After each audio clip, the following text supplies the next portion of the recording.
السلام عليكم حبايبي، يا رب تكونوا طيبين ومن ربنا قريبين. نبدأ بالصلاة على الحبيب.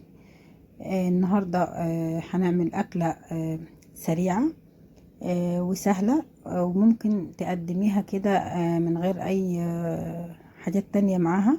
معايا صدر فرخة والقطعة دي اللي هي بتبقى الموزة اللي فيها اللي في النص.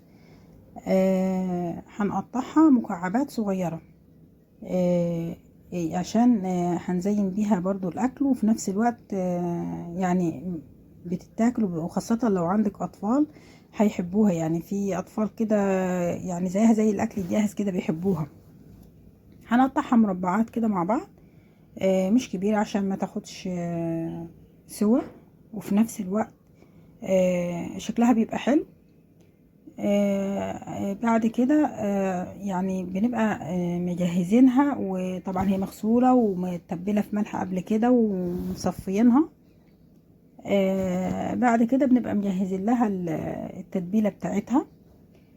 معلقة كبيرة بابريكا مدخنة، وتوم بودر، بصل بودر، فلفل اسود، ملح،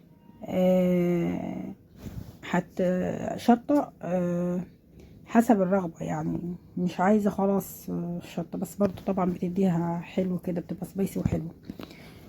هنقلبها كويس. عايزة تحطي نص كوباية لبن تمام، مية على لبن تمام، مية بس ما فيش مشكلة، بس احنا هنعملهم في بعض او نقلبهم عشان نحط فيهم الفراخ، فالتتبيلة تدخل جوه الفراخ كويس اوي.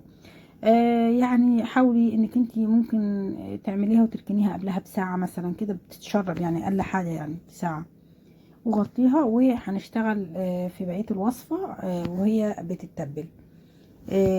الوصفة دي سهلة ومنقذة، حتى يعني لو حد جالك فجأة كده، سواء الطلبات هتجيبيها يعني من تحت او موجودة، فهتبقى برضو سريعة، غير بقى تقومي تعملي محشي وتقومي تعملي يعني.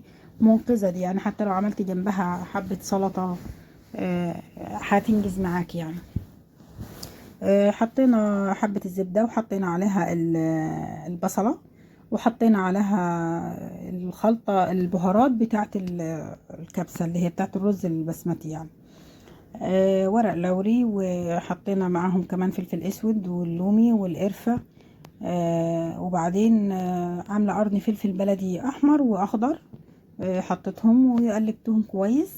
انا مش نقع الرز، غسلة حلوة بس مش نقعه، مش بنقعه. النص كيلو عاملاه هو بالمقدار الكوباية، كوباية الرز بياخد كوبايتين شوربة. آه تمام. كوباية الرز عليها كوبايتين شوربة بالنسبة للرز البسمتي.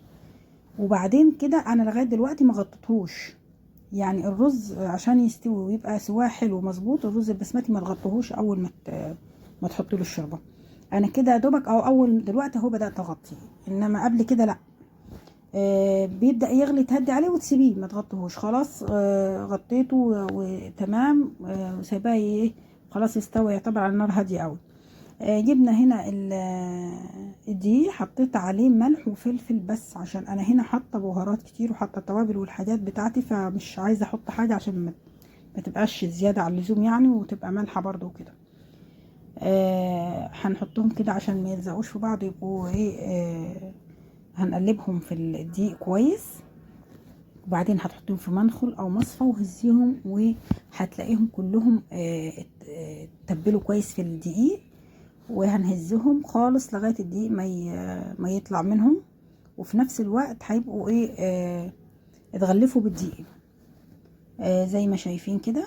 وبعدين ابقى حاطه زيت على النار، والزيت يبقى سخن وغزير شويه، ما يبقاش سخن قادح قوي، لا يبقى سخن وسط، عشان ما يبقاش بارد ولا يبقى سخن يتحرق ويبقى من جوه ني. طبعا البابريكا المدخنه مدياله لون زي الاكل الهندي. هنحطهم كده ويستووا، هتشوفوا لونهم هيبقى احمر، مش هيبقى ذهبي كده، لا. ف يعني ان شاء الله الوصفه تعجبك، وسهله وسريعه على فكره، والله ما خدت وقت خالص. شايفين البابريكا حتى عملت لون في الزيت يعني، وهي خليته، بص لونه عامل ازاي. الرز ما خدش سوا وما خدش وقت طويل، وفي نفس الوقت مستوي، والحبايه مفلفله. والفراخ شكلها كده هتعجب ولادك قوي قوي، واغلبيه الاطفال بيفرحوا بالاكلات اللي زي كده. هتتاكل طبعا بالرز. الفراخ كده تاخديها بالمعلقه بالرز. طريقتها سهله وبسيطه. عايزه تقدمي معاها سلطه، عايزه تقدمي حاجه خفيفه جنبها او لوحدها كافيه يعني. ان شاء الله الوصفه تكون عجبتكم.